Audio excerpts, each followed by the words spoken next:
Chilling tales for dark nights.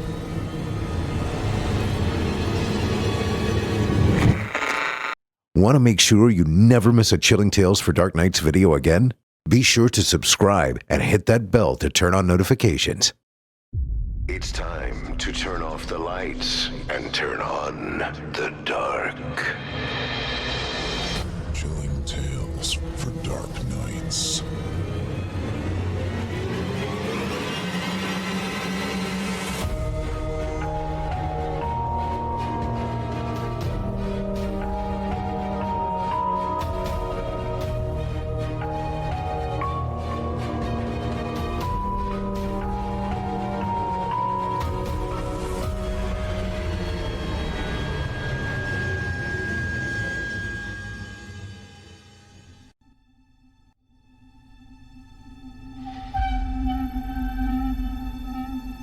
Good evening, listener. You're listening to Chilling Tales for Dark Nights. On tonight's edition, we invite you to leave behind your safe reality and descend with us into the frightening depths of the most terrifying imaginations with 2 audio adaptations of frightening fiction about pest-ridden patricide and the horrors of HOA. I'm your host, Steve Taylor, and tonight I'll be your guide as we traverse the dimly lit corridors of your darkest dreams. Joining us tonight to help bring to life the frightening fiction of Marta Abromaityte and Micah Edwards, our voice talents Melissa Medina, Geoff Sturtevant, Otis Jiry, Erik Peabody, Michelle Kane, and myself, Steve Taylor. Now, get your ticket ready. Take your seat in our theater of the minds and brace yourself. It's time to turn off the lights and turn on the dark. Our first tale this evening is written by Marta Abromaityte and performed by Melissa M. In it, we meet a mother raising her child with the foreboding sense that something's not quite right. Now, without further ado, I present to you Cockroach Boy. My son Vernon was always quite odd. One of his favorite pastimes was keeping insects, mainly cockroaches. As a mother, of course, I was concerned, as it wasn't the sort of thing that a child should have been occupying himself with. So I tried my best to discourage and foil the obsession, but there is only so much one can do. I didn't want my child to grow up hating me, so eventually I relented, and I let him continue pursuing his fixation. Under close eye, of course. I thought it was nothing but a fad, a whim, and something that would eventually right itself. Children are quite fickle, unpredictable, so, I wasn't overly apprehensive. Not at first. He would collect any insect he could find. His favorite thing was frequenting nearby woodland areas and parks, rummaging around in the damp earth to see what creepy crawly he could fish out. He even went as far as to beg me to buy him a lizard so that he could always have various insects to stare and ogle at around the house. I caved and bought him a bearded dragon, who he named Rosie. Bearded dragons devour all sorts of insects, and roaches were one of the main delicacies. I wasn't a fan, but it made Vernon happy, and what else could a mother want? After a while, he started breeding them to make his own colony. Some for Rosie and some for me, Mummy, he used to say. Our spare bedroom was full to the brim with containers of various sizes, all encasing these nasty little creatures. Vernon would spend hours tending to them. I'd walk in and find him elbow deep inside the mountain of roaches. The creatures scuttled up and down his little arms. He'd sit there, his face a picture of happiness. He'd be there for hours, eyes closed and smiling. I'd always wondered what he was thinking about, what was going through his little mind as he sat there. I had a weird little kid. I had my limits, though. I forbade Vernon from having them in his room or any other place in the house. They were to be confined to one space and nowhere else. For a while, Vernon listened. He was okay with it, and it didn't bother him. But I noticed that he wanted to leave our spare bedroom less and less, refusing to go to bed when I asked him to, often demanding that I let him sleep in the spare room with Rosie and his beloved roaches. I said no, of course, but every time I did, I could feel his little eyes darting toward me like daggers. I didn't like how he looked at me. "I thought you were a good mummy," he'd say to me. I'd frown. His words stung, and I think he knew that. "I am a good mummy, Vernon," I'd say, wrapping my arms around him. He'd wriggle out from under my embrace, and the anger would just radiate off him. "I wish my mummy was roaches," he'd say. During times like this, being a single mother was difficult, and I yearned for Vernon's father, Cecil, to be around more. He only came at weekends, and with each visit, Vernon would distance himself more and more. Cecil wasn't too pleased with the fact that I was letting Vernon play around with insects, but in fairness to me, I was doing my best. And if he wanted to raise his child his own way, then he shouldn't have abandoned us for that slut Victoria.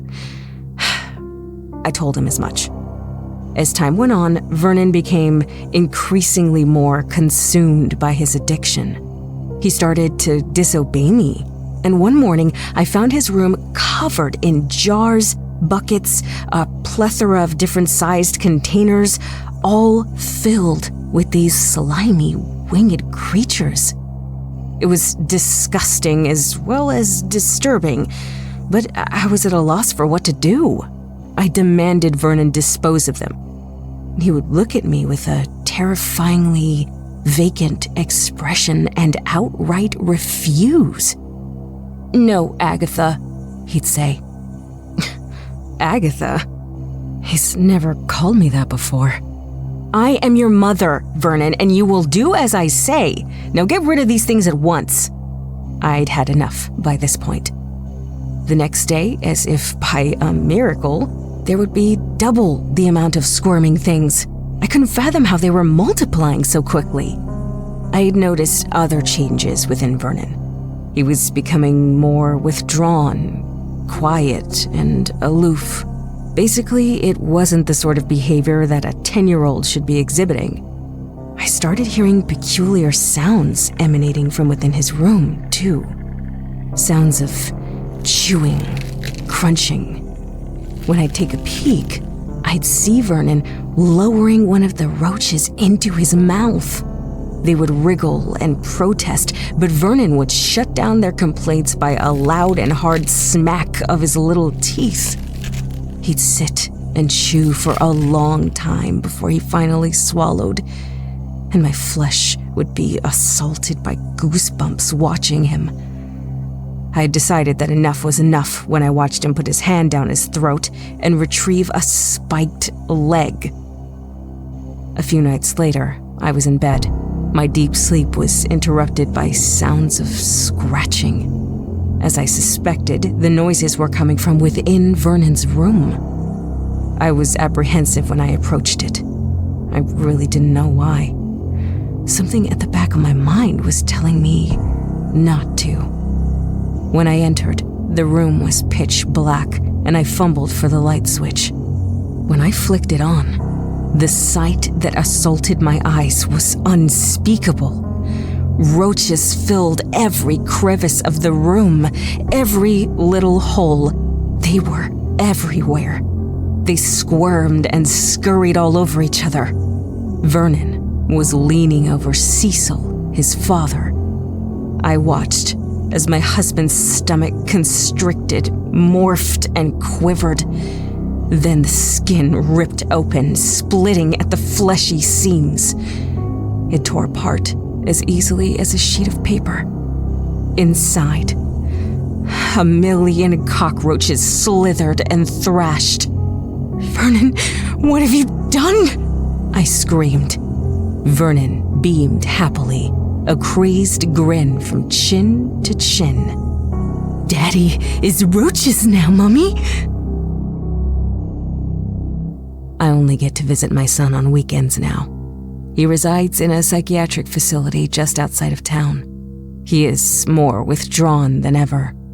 Hasn't spoken since that night. I blame myself more and more each day, wishing that I'd done something, anything. I shouldn't have ever let it get that far. I just wanted Vernon to be happy. Isn't that what every parent wants for their child? Endless happiness? I made a mistake that will haunt me until the end of my days. Everyone makes mistakes, don't they? We're not all picture-perfect parents, and I was trying my best. Was Cecil's death my fault? Yes, I wholeheartedly believe that it was. And I will spend the rest of my life atoning for that. Was how Vernon turned out my fault? I don't know. I don't think I'll ever know. I rid my house of the cockroaches, flushed them all down the fucking toilet, every single one. I had to rehome the lizard because I couldn't bring myself to feed it what it needed. I've tried to make some sort of life for myself since the incident. But how can you truly forget something like that? I lost my child. I lost his father. It was difficult. I've been having trouble sleeping lately. I keep having nightmares. I can't rid the image of Cecil laying there, his stomach ripped open, cockroaches all writhing and squirming inside. It's haunting. I think I've been hearing things recently, too. Strange, scratching sounds. They've been coming from Vernon's bedroom. I haven't been able to go in his room since it all happened, but who can blame me? I finally did, the other night. I haven't been able to explain what I saw inside. When I walked into his room, I saw a small pile of cockroaches on the floor, squirming and wriggling. As I neared, they started shifting and morphing, forming words. You shouldn't have done that, Mommy.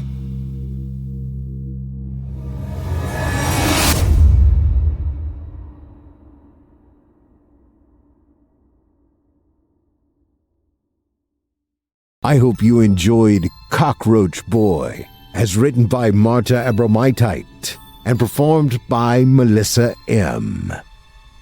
Our second tale of the evening is written by Micah Edwards and performed by Geoff Sturtevant, Otis Jiry, Erik Peabody, Michelle Kane, and myself, Steve Taylor. Nothing quite strikes fear into the hearts of new renters or owners like the words Homeowners Association, something I myself have taken great caution to avoid interacting with. This next tale will help explain why. Now, without further ado, I present to you Suburbia.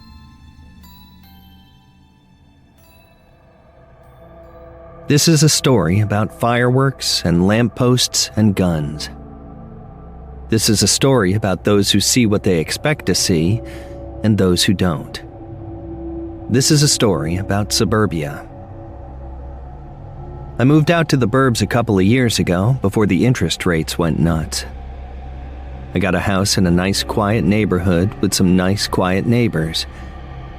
There were parts about it I didn't love. I found it kind of weird how much all the houses and yards looked alike. I hated that I had to drive to get anywhere. And I definitely wasn't excited about having an HOA. The realtor told me I was going to have to suck that up. All of these places are under homeowners associations, she told me. And those that aren't are forming them. Everyone hates the idea until they get that one problematic neighbor. And then it's worth all of the little annoyances just so you can have some legal clout when telling them to knock it off. So I signed, and honestly, it's a fantastic house. I'm at the corner of the street, so I've got a nice large lot. There were sidewalks, well-maintained sidewalks, not the cracked and angled nonsense I knew, and streetlights that actually come on at night. It's a bigger house than I need for now, but I'm still young, and with any luck, I won't be alone here forever. And yeah, there are bylaws about how long my grass can be and what color I can paint my house, but in the end, I just don't care that much.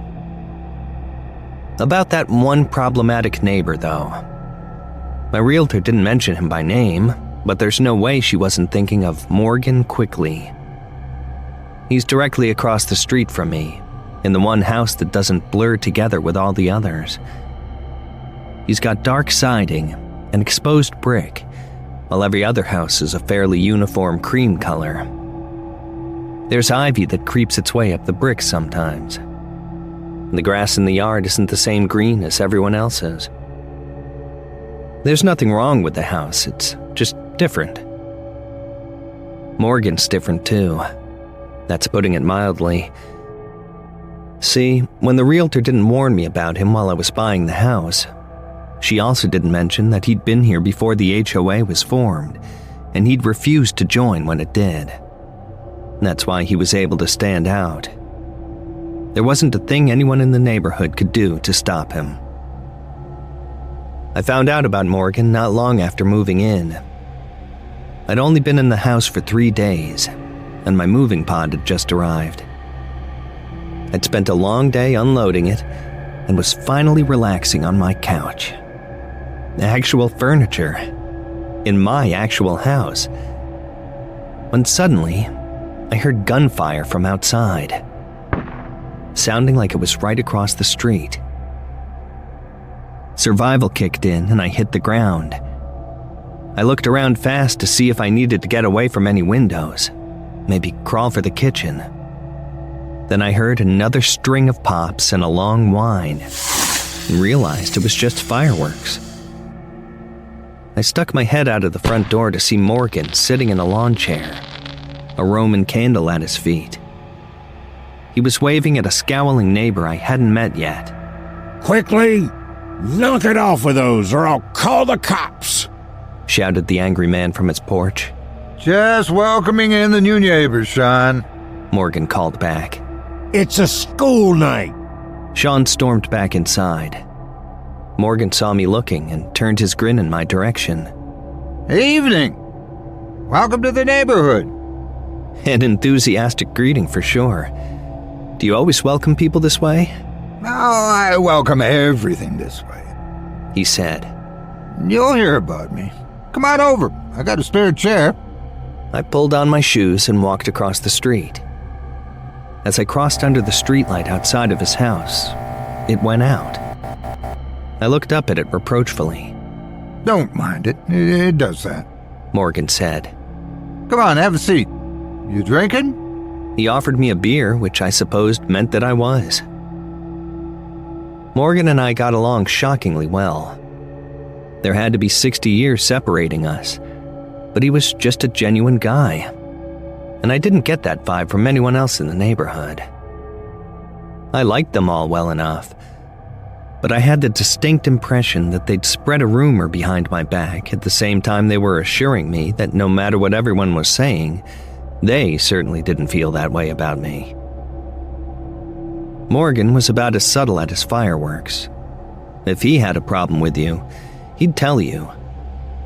You could fix it or not, that was your choice. He'd done his part by informing you. The rest was on you. It worked both ways, too. You could say anything to Morgan, and he'd take it under consideration. If you were polite, he'd see what he could do to at least meet you in the middle. The problem came when people tried to play hardball.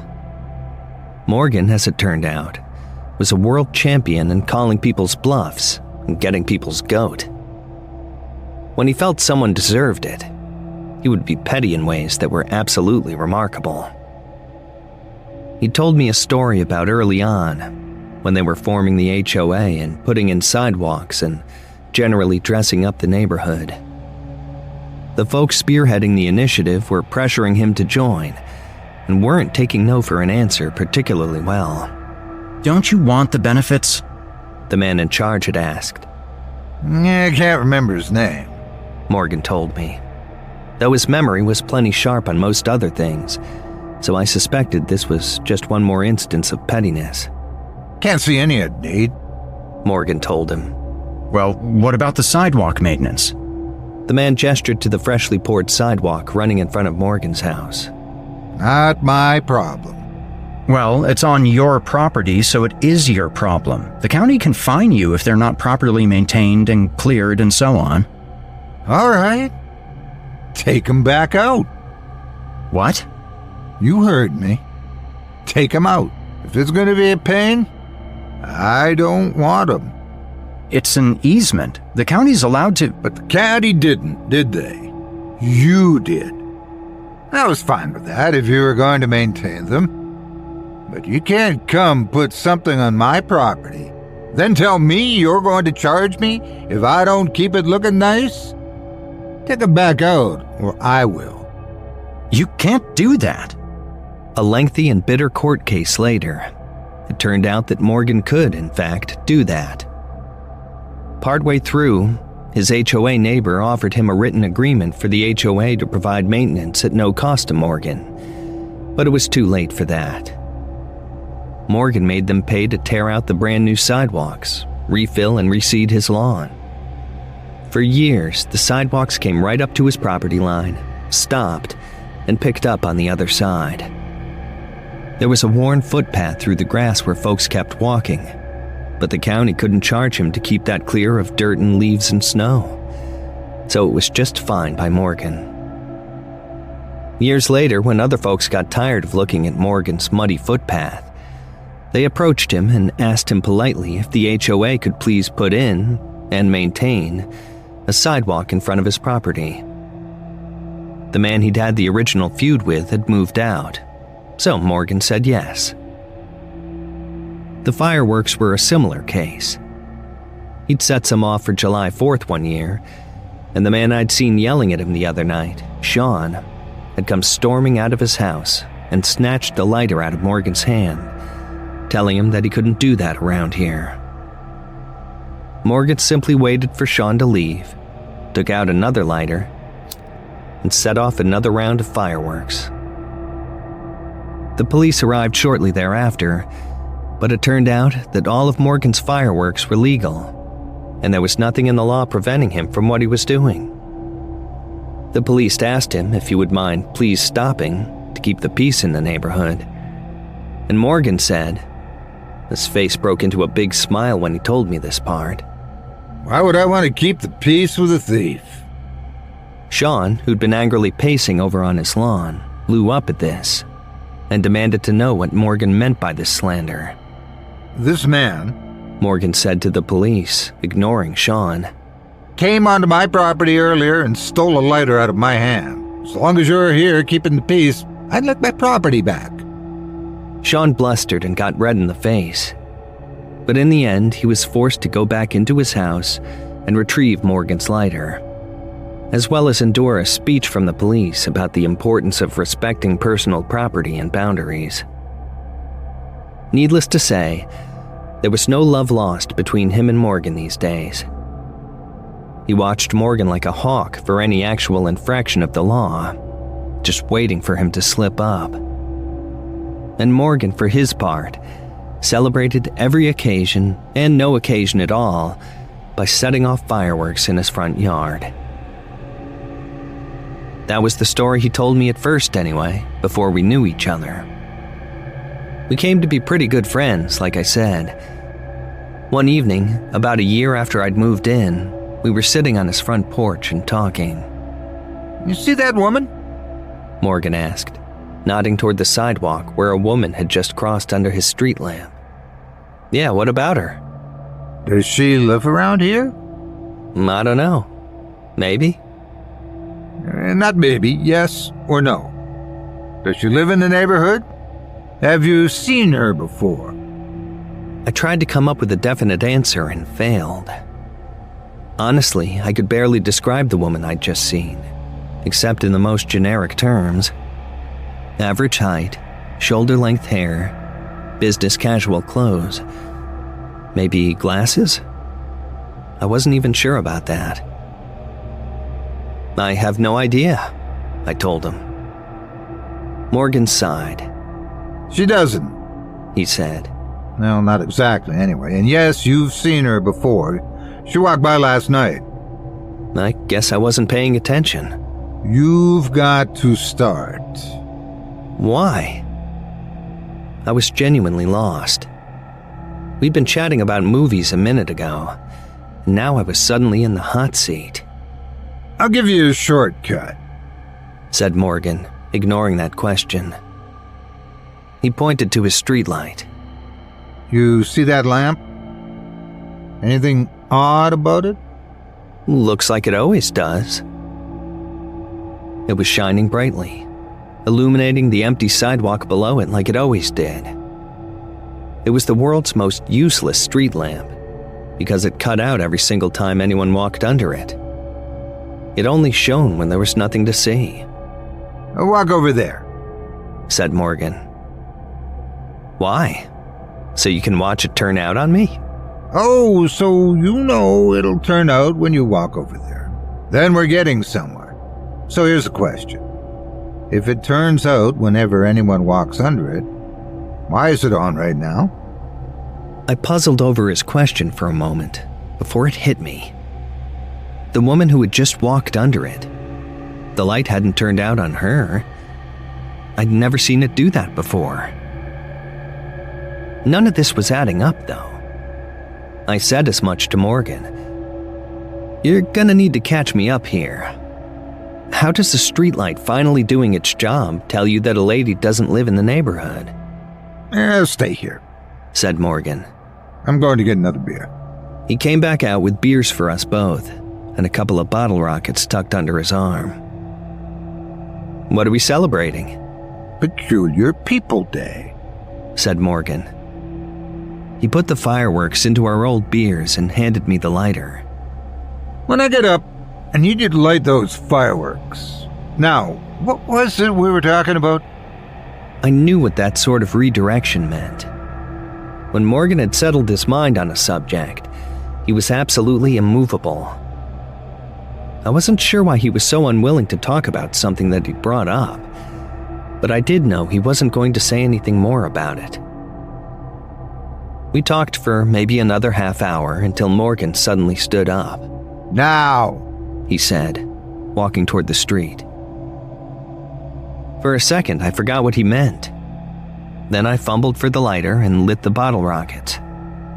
They sizzled at my feet for a moment, then went screaming into the air. The woman from before was walking back up the sidewalk. Morgan was moving on a course to intercept her. She turned her head and gave him a quizzical look. The fireworks exploded overhead. Morgan drew a gun and shot the woman in the chest.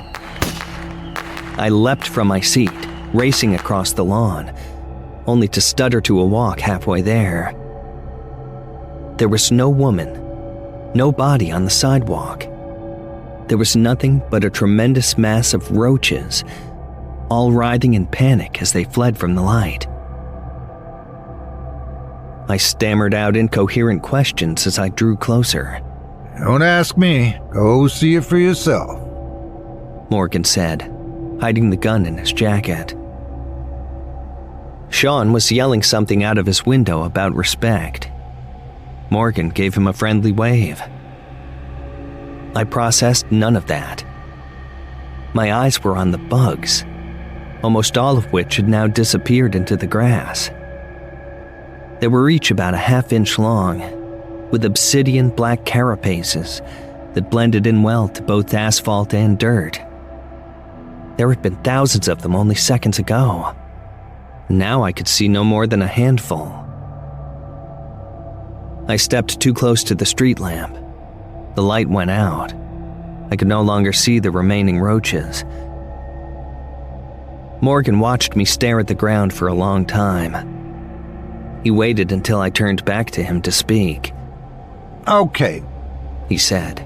back to the porch and I'll tell you what I know. Fresh beers first, though. You kicked ours over on the way out here. He gave me the bad news first. He didn't have the deeper answers. What they were, where they came from, what they wanted. All of that was a mystery. Talking to them was no good. They didn't speak. They looked like they were just about to. They even gave the impression that maybe they just had, but they couldn't actually make words. What they could do, and very well, was hide in people's expectations. People see what they expect to see, and work very hard not to see anything that will upset their views on reality. The bugs took advantage of that. They could assemble themselves into things that were almost human.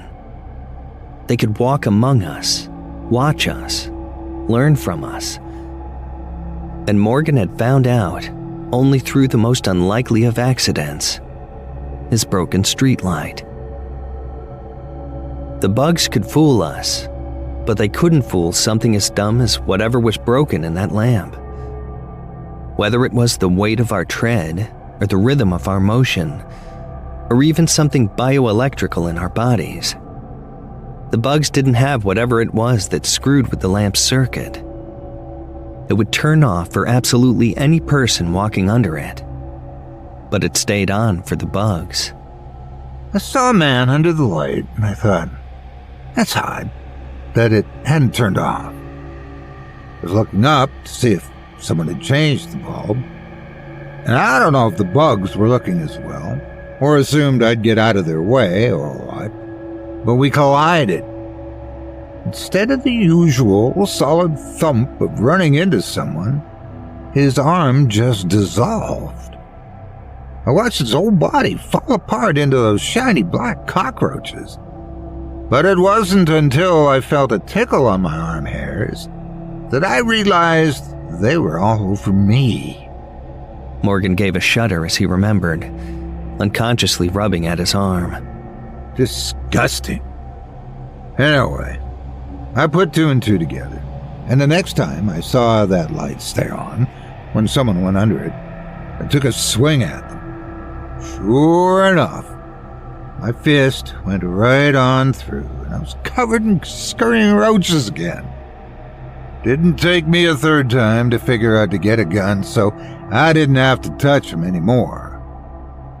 After that, I kind of made it my mission to keep an eye on them. Tried to see where they're coming from. Wherever it is, they split back into individual bits before they get there. Same thing with wherever they're going. It's been ticking me off for years that I can't sort out the game, but at least I can mess it up time to time. He looked across the street and gave a grin. If I get to irritate Sean while I'm at it, so much the better.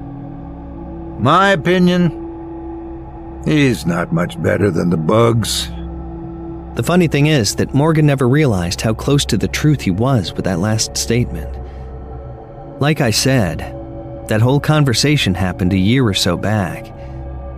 I spent the next few months watching the street lamp with Morgan, starting the fireworks to cover his gunshots, occasionally disrupting a few bug collectives myself.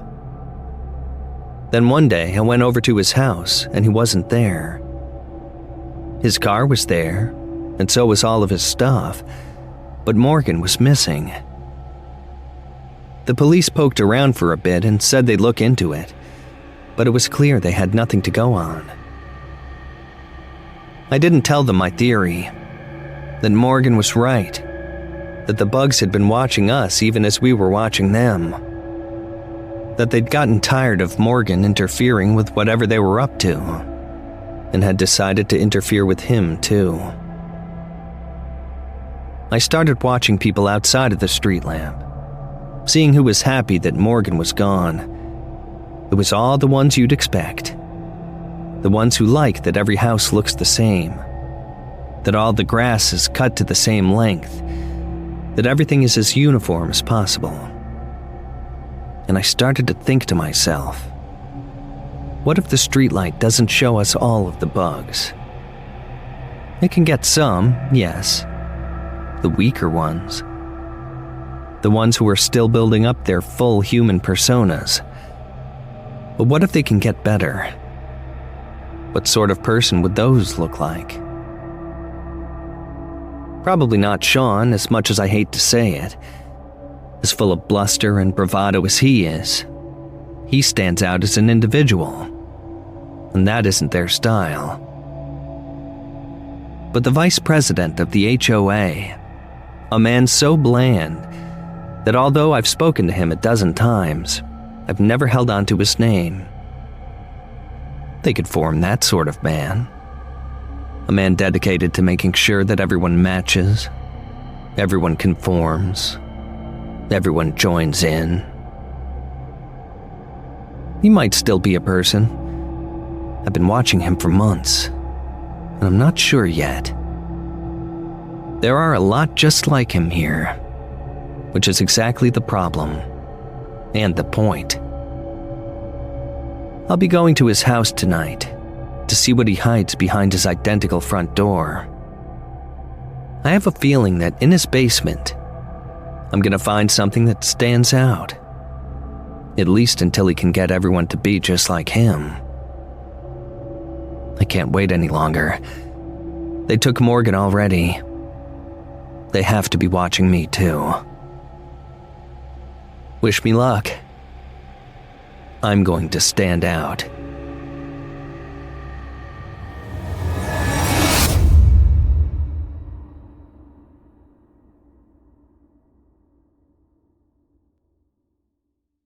I hope you enjoyed Suburbia, as written by Micah Edwards and performed by Geoff Sturtevant, Otis Jiry, Erik Peabody, Michelle Kane, and myself, Steve Taylor. Both of tonight's tales were brought to us by our friends at Velox. Find these authors and more at www.veloxbooks.com. On to the shows. Longtime resident Otis Jiry has his very own show here on our network, Scary Stories Told in the Dark, which you can hear every Sunday night. We also have Erik Peabody's Horror Hill, a podcast dedicated to some of our deeper and darker tales. We hope you check him out. And Drew Blood's Dark Tales airs Fridays, featuring some Southern down-home horror. And don't forget to check out the Fear from the Heartland archives, featuring more than 120 episodes. Well, friends, our weekly descent into the depths has just about come to a close. But before we go, I'd like to take a moment to thank you for joining us for tonight, and remind you to take a moment to stop by our iTunes page and leave Chilling Tales for Dark Nights a 5-star review and a kind word. And follow us on Facebook, Twitter, and Instagram if you haven't already. And of course, subscribe to us on YouTube, where you can find an archive of our work going back to 2012. And consider signing up as a patron at our website, chillingtalesfordarknights.com, to show your support and get all of our content ad-free. I'm your host of the evening, Steve Taylor, and it's been a pleasure. Tune in again next week, when we once again turn off the lights and turn on the dark. Sweet dreams, listener. Sweet dreams. Chilling Tales for Dark Nights.